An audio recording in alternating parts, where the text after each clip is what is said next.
Right, and even as the Kenyan national anthem right now goes, kata simu, kata simu, kata simu, tupo site. And the site that you really have to be is right here on KTV on the sports. 9 minutes past 3 p.m. And we're definitely, getting into the local and international review later on. Obviously, joining me is the biggest blues fan, Evans Auma. Evans, you good? I'm good. How about you? Bingo salama. Are you doing the major things, signing the greatest of all? Rafinha amewakataa, so we'll definitely get to that and see kama, atarudi Barcelona. Obviously, and George Gishungo will be joining us via Zoom later on and, telling us where he is joining us from. Evans, a lot has happened this particular week. Yeah, of course. Some great, some good, some good, some bad. But all in all, we need it to happen that way.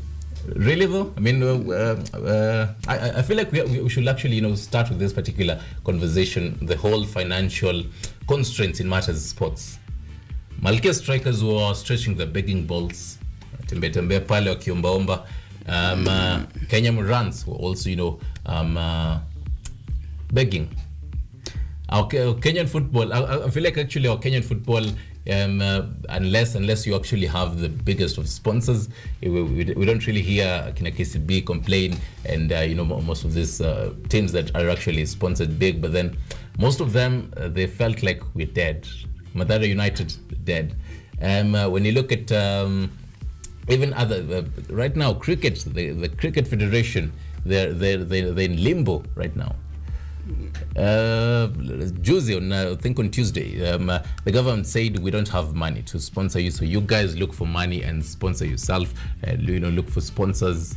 Is there money in the government? You're a good friend of Ambassador Amina Mohammed. Is there money? Well, to be honest with you, I don't think if the government can fund all the sporting discipline in the country. Why not? Because the money allocated to the Ministry of Sports is not enough to sponsor all the disciplines that we have. But then that's not where the problem comes in. Why don't you look at that? How many sporting disciplines do you have? And see, in a year we'll be having all these regional championships. We'll be having the league, and we do need this amount of money, and allocate that particular amount of money. Well, right now, a bit far from sports, we are living in harsh economic times, and you know how economy is tough right now.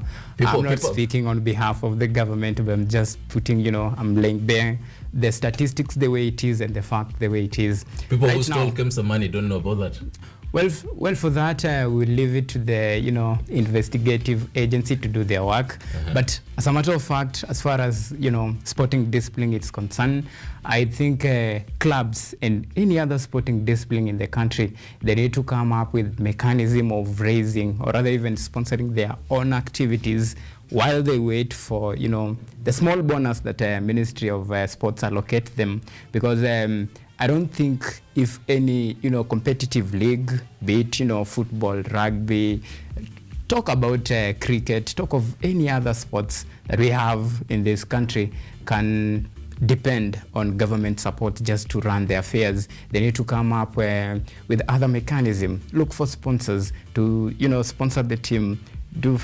The government can only provide for, let's say, logistics like travel allowances, hotels, things like that, but there is some that is beyond the government. So the best thing, and I think the noble thing for any other sports in this country to do is just to look for sponsors. Sponsors are the only option for any activity, sports activity in the country to run smoothly without depending on extra funds from the government.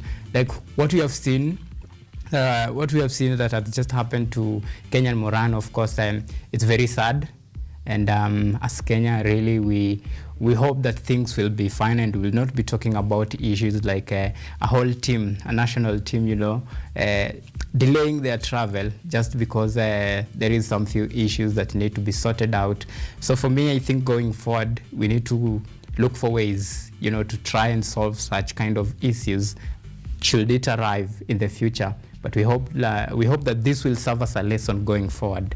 But then, do you think these are problems that have maybe they were deeply rooted when maybe football was being formed and everything in the constitution, the leagues and even the teams, they were fully maybe 15, 20 years ago, they were fully depending on the government and not looking for actually sponsors, because they knew the government will be sponsoring them. Even when we have new sporting disciplines that have come up. Recently, baseball 5 has come up, and baseball 5 is actually expected to go for the World Cup. Imagine. Football, we have been here, we've been obviously hoping for World Cup, never. Baseball 5 has come, they're going to World Cup this particular thing, late this particular year. Although in Brazil, when you look at, you remember even the Coco, the new game of Coco that has started, they'll obviously later on come up with regional championships. My point is, should now this particular teams and sporting disciplines per se, when they're being formed, they know that when we are forming, we have our own sponsors as early as now, because the government won't help us moving forward. Well, let me take you through basics of forming any club. When you're forming let's say a football club, first of all you must have let's say board of members who will run the club. You must have the chairman and all any other thing that is required. Now the next thing that you need to work on it is who will where will you get your finances. That is the one thing. Then after you form and then you register your team, then there you can go and bargain with the, let's say, Ministry of Sports, say like, we have this team and would like you to consider us as part of this league, join this league, playing under this division, be it top division or even division 1. That is for in a case of football. Then from there, the money that is allocated for let's say these leagues in the country, then you will be you'll get your fair share of portion, but you still have to find ways of sourcing for your funds to run the affairs of your whatever club you are running. So for me, the first thing that you should work on it is where you'll get your sponsors. That is the priority number 1. Then from there, any other thing, maybe government can come in to give a lending hand, but not as a sole sponsor. So that is where the difference is, or the mixing. Now people starting to say like, we don't have fund, the government is not doing enough. What are you doing? You need to. But the government is still not doing enough. But then anyway, will we say that basically, come I think the 28th of July, when the athletes are going to Birmingham for all of the Commonwealth Games. Are we going to see any of this? Because somebody might say that maybe there's that particular favorism. Maybe they'd say the rally having major sponsors and everything, the full government sponsorship. When you look at athletics, that they have the full government sponsorship, and now probably for maybe they travel on the 27th of July so that they're early enough, and obviously also for the World Athletics Championships next month also. Are we going to see any of the exact scene that happened now this particular week on Thursday night, and obviously on Friday night when the Kenyan runs were going all the way? Egypt is just here. Kenyan athletes will be going all the way to Birmingham. Are we going to see such? Probably not. Maybe. Let me put the discussion to bed. Let's talk about the recently concluded Safari Rally. Mm-hmm. We had FIA was one of the sponsors. FIA. Then we had KCB as one of the sponsors. Safaricom was there. Kenya Airways. Safaricom was there. Kenya Airways was there. Uh-huh. The government was there. Now you see where the difference is. For any competitive sports, you need to have sponsors, not only depending on the government. And that is the difference between, let's say, our local, league, and let's say events like Safari Rally, and maybe any other well-organized sports in the country. So for me, sponsors is the only way to go. You need to look for sponsors because you can't survive on your own, or rather just for one, depend on one source. And that is the big difference. So maybe many clubs are suffering. Let's even leave about the whole discussion of a club. Let's even talk about the national team. A national team that Kenya runs, who are to blame? Maybe is it now the federation, because now maybe the federation members are looking for the sponsors. Now, is it the federation members? Is it, the corruption in there? There's a particular time we were talking to Ken Karani. Ken Karani is in the Kenya swimming federation, and they were saying that there's a lot of back and forth here and there, courts and everything, and maybe there's even a looming ban. When you look at a game like hockey back in the day used to be one favorite sporting discipline. It's favor and everything started to go down. Well, I think with Kenya government, of course, let me say that they have they do things in a last minute rush, and that is the only problem. I remember there is a time now for that will you say maybe athletics will have been a last minute rush? No. It's all about organization. Let me tell you. So athletics is more organized than other sporting disciplines, and most sporting disciplines. I don't want to say the sporting disciplines are not organized, but what I'm saying, communication is very important. Like when you have your schedule and your travel plan, everything, the event, anything that you need, I think it's just noble to communicate prior, before even the main day. And let's say, good example, the time that our, of course, national boxing team were going to was it London? Who? Our boxing, no, they were going to Turkey, the women boxing championship, of course. And the team, they delayed quite a bit because of the logistics. Quite normal because of a few things, but the fund were provided. They were there. But for me, I think you need to organize, communicate as early as possible, do your things in a proper way. Who does that now? The federation members? Then for that one, we leave it for the federation. They have the communication, everything, the president, and anybody that is involved in running any particular federation. So that is for them. Because when they talk, when they communicate, the government provide. Now, the big example, even as my director is saying, most of these federation members are not there for, the passion of this particular game. They're just there to, at the end of the month, to actually, get that particular money, the whole per diems, and they know that they're going to travel all the way to South Africa. Maybe there is going to be something getting into the bank account. Well, for me, I think that should serve as a lesson, because players, of which they're the main victims, and they're really suffering. So maybe I think in the coming future, even days, as far as choosing the leadership of the federation is concerned, those should be the things that they should put into consideration before electing the new leadership into office. And if we can draw a good example, let's say like a well-organized, organization like the NOC. Mm-hmm. The National Olympic Committee of Kenya, the way they run their affairs, the way they conduct, their duties, very organized. They have the cordial coordination between them and the government. So that should be, a factor to consider. Probably, maybe other federations should borrow a leaf from, NOC, because I feel the coordination, the communication, the way they are rapport with even the Ministry of Sport, it's quite awesome. Or probably, so if they can do it, then why not for any other, discipline in the country? What's the difference? What is such?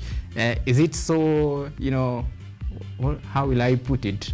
Is it so difficult for them to build that rapport?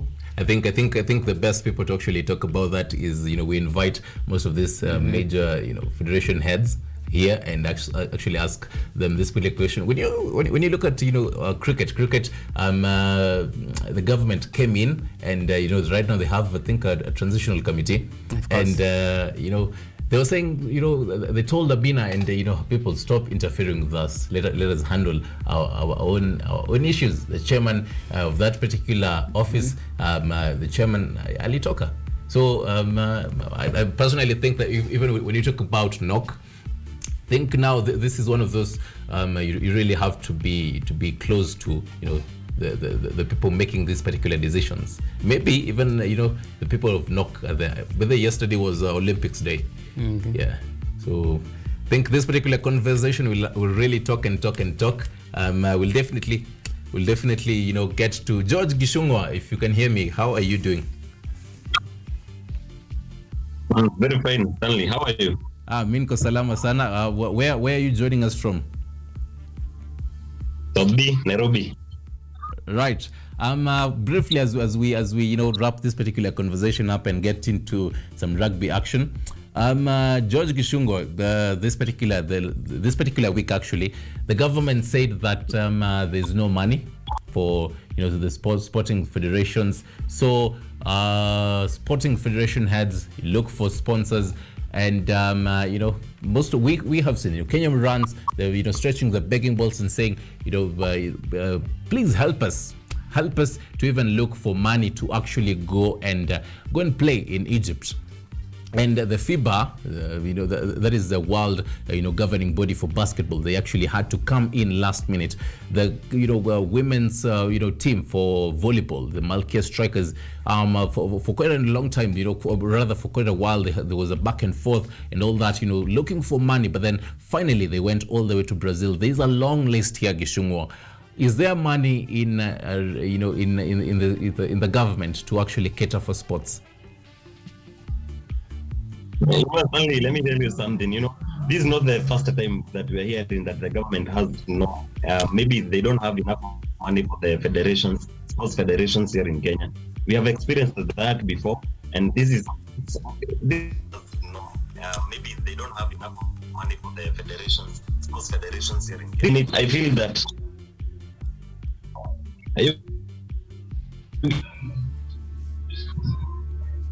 Right, we'll definitely be getting into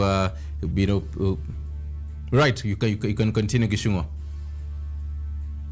I was saying that federations, sports federations, they depend on the government. A government is like it's like a parent, having a child. You just have to be responsible for this child in order for them to grow up well. And this is exactly what government is like a failed parent, because you can't tell us that there is no enough money for the federations. We have a lot of them, and they really need quite a lot of money, to go on well with their sporting activities. So I don't know what is happening, because we have seen this a lot, and that's why you are finding even the retired people. There is no one to cater for them. I was actually watching for a certain person. I think he was playing. He was playing boxing here in Kenya, and we saw him suffering. He was in the streets, because the government is not responsible when it comes to catering for these people, even after they retire. So I don't know what is exactly happening, but we have experienced this before. It has been happening, but we just believe that the government should know what to do next, because it is becoming so. It is too much now. Right, and even as we conclude that particular conversation, George, has your team, Kenya Police, have they you guys are actually good, financial matters, you guys are good and everything about that. Let's talk about rugby, gentlemen. Let's talk about the major right now. Kenya, 28-man squad is in France, the southern of France. They're ready, to actually. I'm remembering what happened in Uganda in Chadondo grounds, and honestly, if you did watch that particular game, Evans. Yes, I did. The seventh game was just rough. Well, right. It was 7, but this is 15, so I think this time it will be a payback, because all is at stake. Mm-hmm. Remember, Kenya is hunting for ticket to represent the country in the World Rugby World Cup. So this one is it's a quite intense game, and I don't think if there is room for any mistake. So they are going in all, and of course they are the wounded, lion, and they will be there to revenge. And I'm very optimistic, and I'm sure that today the team will make us proud. Like, look at the squad. We have the likes of Daniel Sikuta as the captain. Daniel Sikuta there. Uh-huh. Then there is obviously Andrew Simenyu. Andrew Simenyu. Then we have Jones Kaluki.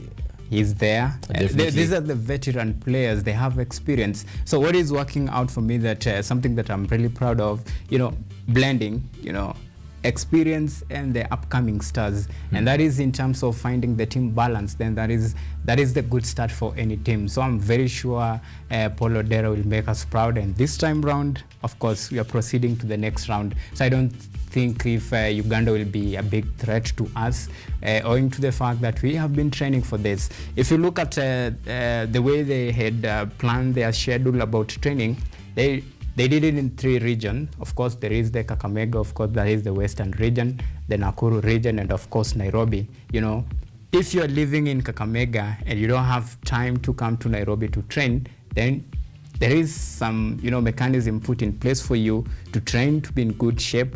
And such mechanism is quite fantastic, if you ask me, because you keep your players in shape, mentally strong, prepared, and after probably 2 weeks to go, then you gather them, then you do the team selection. You see how the difference, how it's working out this time round. Okay. So for me, in any competitive action, first of all, you need preparation. And once you're prepared and everything, you assemble your team, you build that chemistry and mechanism, you look for working formula, you try to, improve on your weak areas, then I think you have just a small margin for mistake. Right. So for today, let's expect glory. And at the end of the day, of course, we'll be proud. The boys will make us proud, and of course, they will execute our revenge. So that's what we are expecting right now. I love how optimistic you Of course I am. You do sound. George Gishungwa, the Collins Injera is headlining this particular squad. Should Uganda, our neighbors right here, it is going to be a derby, probably the Migingo derby. Should Uganda be scared that Injera is back? Yeah, Kenya playing against Uganda, it has always been a derby. This is a rivalry, between two teams that, we always do comebacks, do revenge. This is a very strong competition, but we hope for the best. I know Kenya has a very good, squad, and I believe that all will be well. I'm expecting a lot today. We might win. To say Saturday is Rugby Day, so we really have to see how all that happens. Yesterday, Namibia will be playing Burkina Faso, and Zimbabwe playing Cote d'Ivoire. We'll be giving you the updates of that when I look at them. Uganda, Kenya today at 4 p.m. and then Senegal versus Algeria. What happens if we actually don't, if we are beaten, basically? We pack our bags and we bid the World Cup goodbye. So that's how it is. That's why I told you it's a game of high stakes. So everything is at risk. It's a must-win game for Kenya. There is no any other way. All right. Still on matters, rugby action. I want to, my director can play something about the Kenya Rugby Union chairman, inviting people for the Dallas Sevens before we actually get into this particular conversation.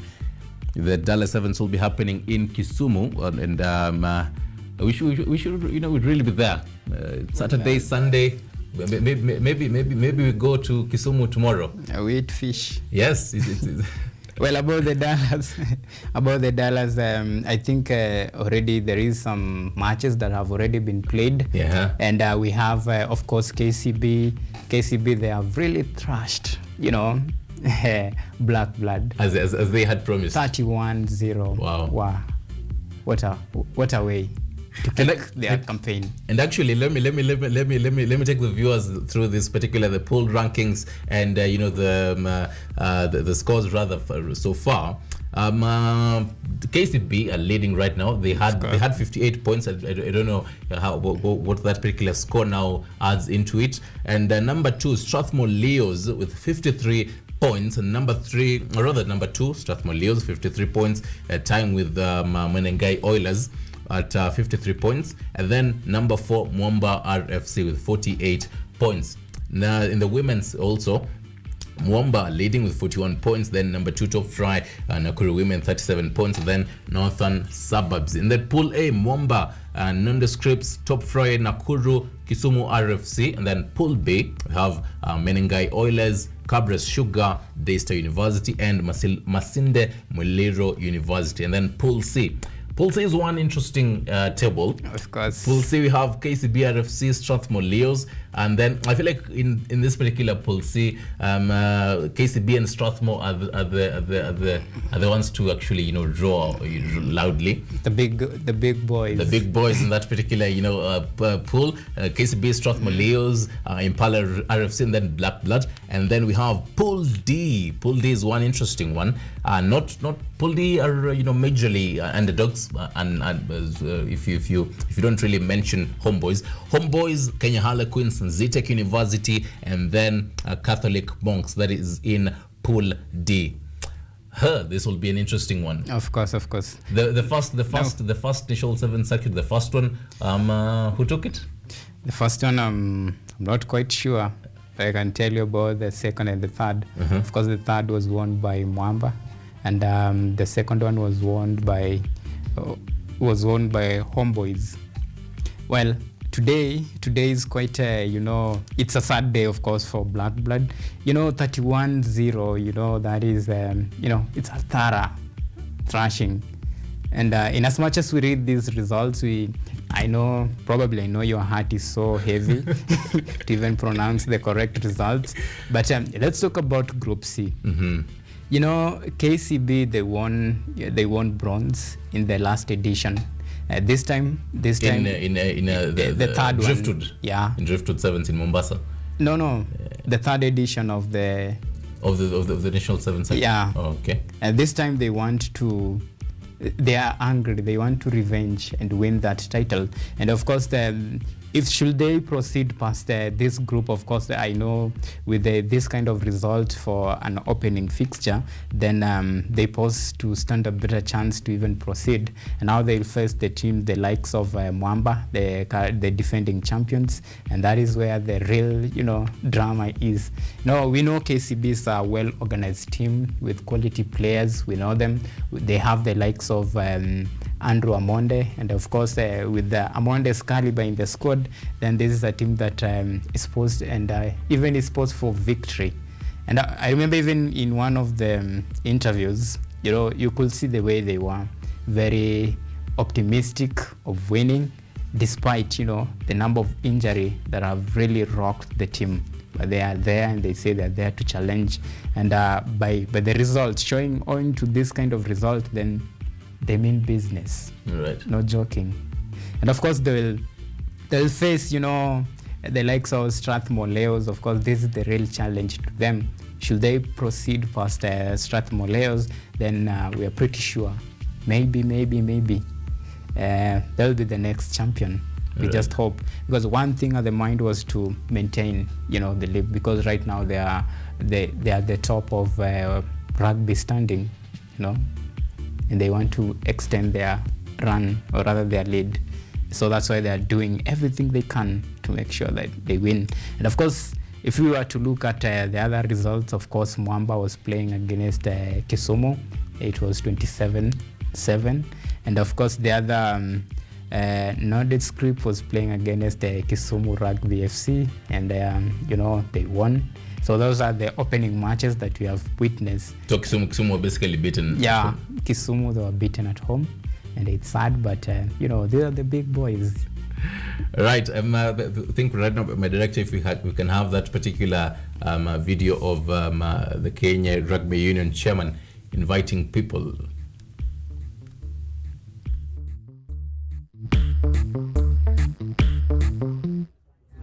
Hi everyone, Udur Gangla here. I just want to extend a very warm welcome to all the entire rugby fraternity to Kisumu's Dala Sevens, Saturday and Sunday, 2nd July. It's been 2 years since we were in Kisumu, and it's going to be, as usual, a fascinating weekend of rugby. We've had 3 very competitive legs of the 7th circuit, 3 different winners, a lot of new players showing their wares, and also the experienced hands showing that they still have the goods. We are looking forward to a very fascinating rugby festival, and of course Kisumu never disappoints by throwing a good after party for the rugby fraternity. So please come to Kisumu. We'll also make a plan to ensure you can watch the Kenya versus Uganda game. Kicks off at 4 p.m. in Kisumu, so all those plans are in progress, and I think it will just be a wonderful weekend for Kenyan rugby. Thank you very much.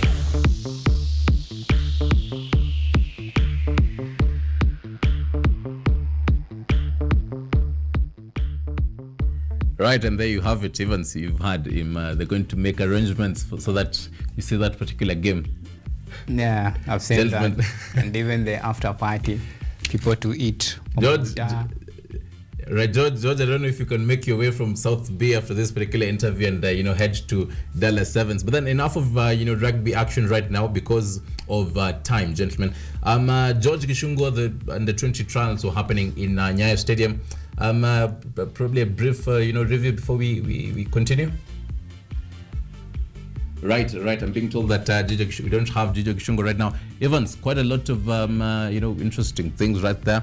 Kithome won the men's 400 meters hurdles last time, and obviously some interesting names. They're keeping on track. The maintaining that standards. Yeah.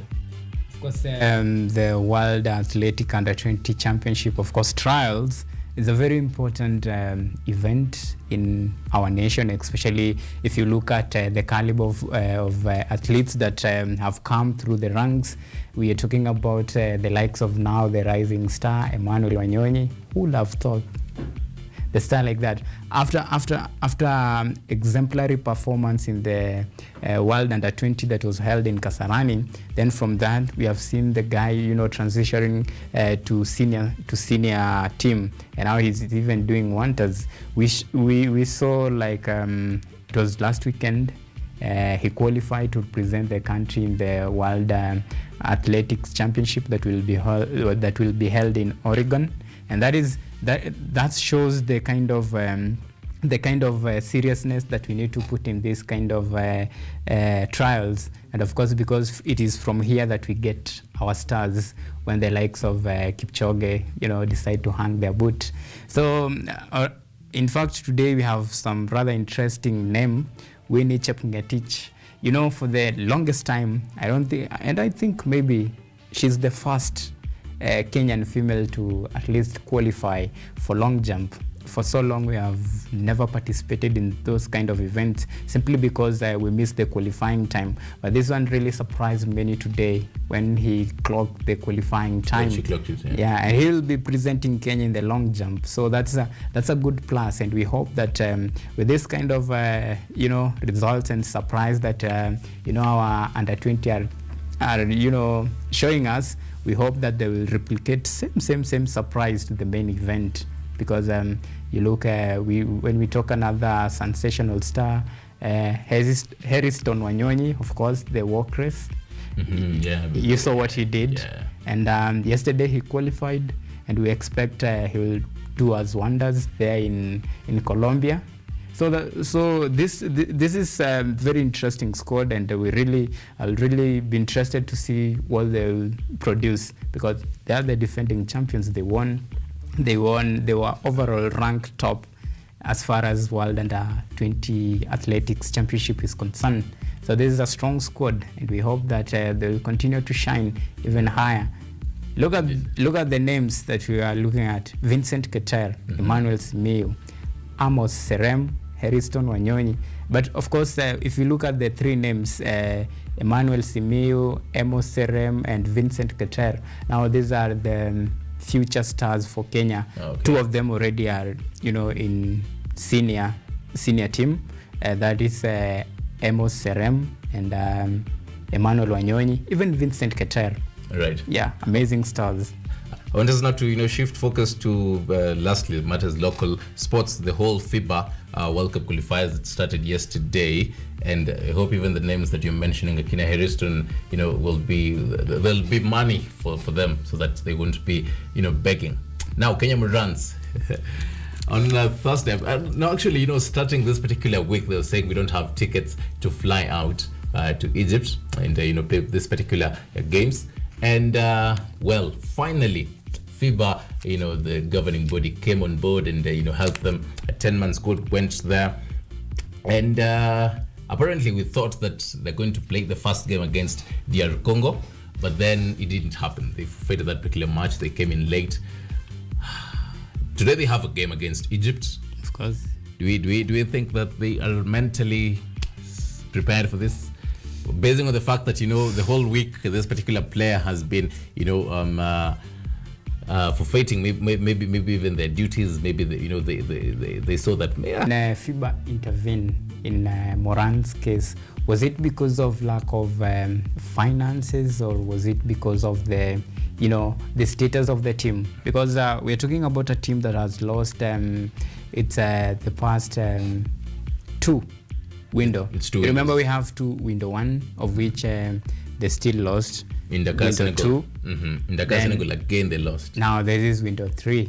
So are we talking about, because as far as I am, if my memory serves me right, they needed a win to qualify to the next round, of which this one.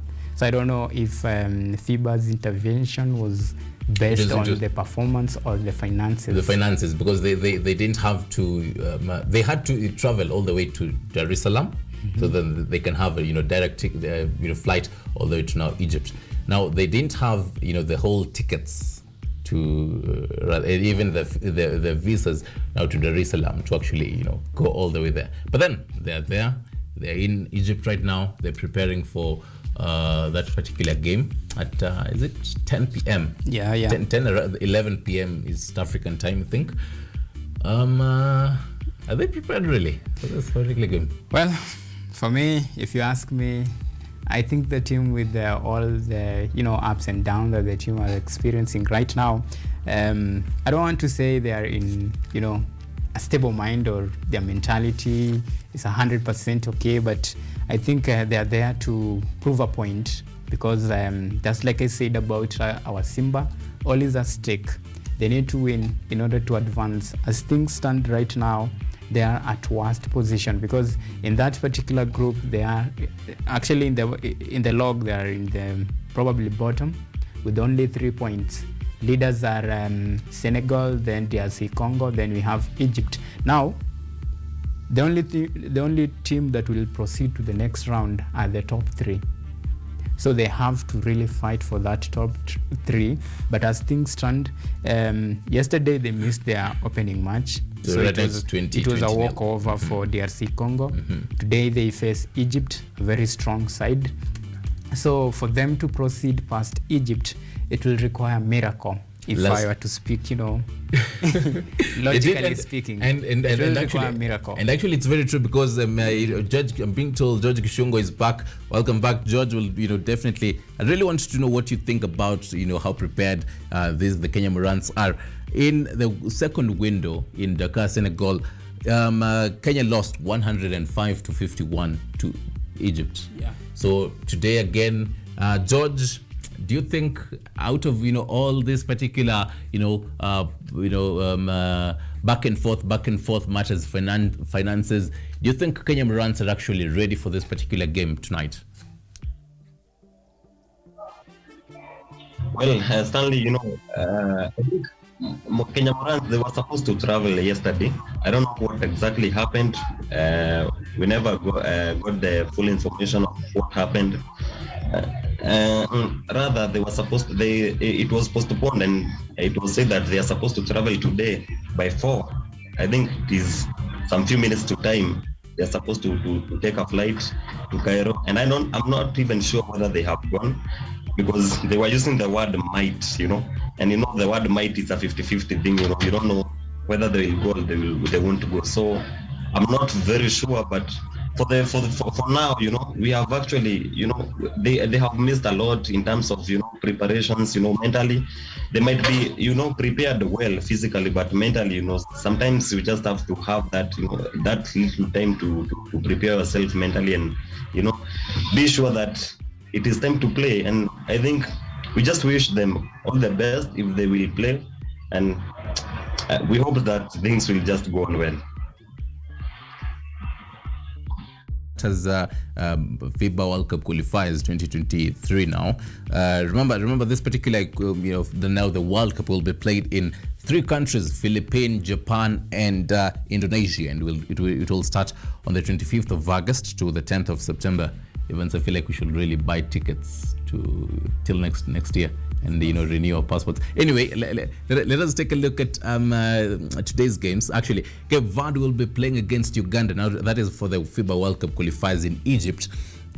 At 4 p.m. that is a few minutes from now, 10 minutes actually from now. Cameroon will be playing against Rwanda, and then Guinea will be playing against Angola. That is today at 7 p.m. Kenya will be playing against Egypt today at it's actually 9 p.m. And Ivory Coast will be playing against Central African Republic today at 10 p.m. South Sudan, Tunisia, 10 p.m. Senegal will be playing against DRC Congo today at 11:30 p.m. And then tomorrow, Mali will be facing Cape Verde at 1 p.m. That is tomorrow. And Nigeria will be playing against Uganda, an interesting match to watch there, 4 p.m. Angola will be playing against Central African Republic, and then Rwanda, Tunisia will be face each other, 7 p.m. tomorrow. DRC Congo will be confronting Egypt at 9 p.m. tomorrow. Cameroon will be facing South Sudan tomorrow at 10 p.m. And then Guinea versus Ivory Coast tomorrow, 10 p.m. East African time also.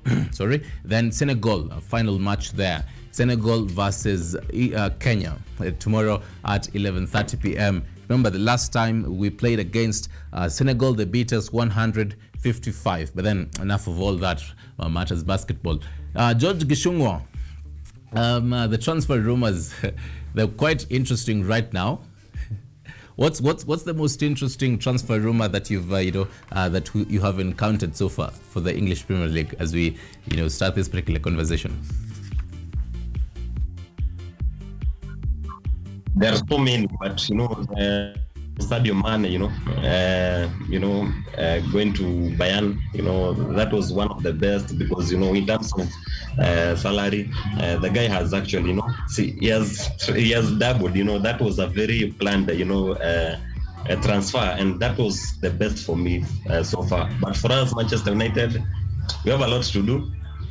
But I feel, something is coming back. We have seen Malaysia coming in, and of course, Eriksen is on the way. Anthony also. We can also tell that we are kind of, getting the surety that, the John will also join us. At least we have a good midfield also.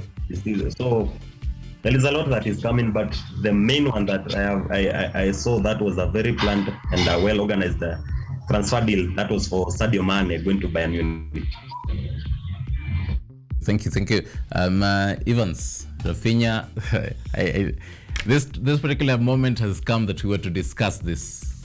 Rafinha, is it that he doesn't want to come to Chelsea, or he wants to go back to his old team? No, I think in football, it's all about who pays more. Because right now people think, but I don't think so. Rafinha is a hot cake. But we have seen him. We have seen him in Barcelona, the way he was performing until he was loaned out. We have seen him in Leeds. To some extent, he might be, the player that Chelsea needs right now. But I don't think if he has the, what it takes to be a Chelsea the top player, not Chelsea player, but a top player. So for me, if Chelsea miss Rafinha, then it will be a plus for me, because we need quality, especially in the midfield. So basically, Not you're saying joking about that. So basically, you're saying you don't need the hot kick. Oh, if you look at the signings that let's look at a club like Manchester City. Look at the midfield. Look at the type of players they are signing. This is a serious team. If you want to compete in the Premier League, then you need to sign quality players. And that is the only way you can keep up with the pace of them. It's a cliche, but perceived to be the best team in England. We're talking the likes of Manchester City and of course Liverpool. So you need quality players to begin with. For a club like Chelsea, they have really let out a lot of players. Antonio Rudiger's gone, Andres Christensen has gone, Romelu Lukaku has gone. There is even talk that Hakim Ziyech might, offer his services to Inter Milan. Right. So you need to sign quality players. But there is interesting names. Raheem Sterling. Mm-hmm. Of course, this is a top quality player. We have seen what he has done with Manchester City. And I think if you sign you sign Raheem Sterling, then that is a additional plus to Chelsea's squad. George Gishungo, 30 seconds. Mo Salah extends his stay in Liverpool by 3 years. What do you think about that? Well, I think that was it was a good move for him, because at this particular time, he had an option of just, either moving to another England club or maybe staying at Liverpool, and the more he stays there, the more he's trying to get into the legendary books of Liverpool. He might be mentioned later in life that he was a Liverpool legend. So that was quite a good move, and I'm sure that Liverpool, they are ready. They have plans for him, and of course we know that Mo Salah, if he has that quality players, of course he has right now the likes of Luis Diaz, he will convert the chances that how capable he is. So I believe that next season he might even end up taking the golden boot another time. So I believe that was a very good move. Very much. I really wish I had time to talk about Mo Salah. I'm pretty sure next coming season, Mo Salah will be like, no, I need more money. And thank you very much, Evans Auma. And thank you, dear viewer, for making your time our time. Obviously, on behalf of the production team, Major Minor on sound, obviously the director Bonnie Face of Thiambo, and graphics Mshila, and social media team. Thank you for making this particular production successful. My good name will always be, is, and will always be Stanley Iringita. Have yourself a blessed evening ahead, and see you on Wednesday evening.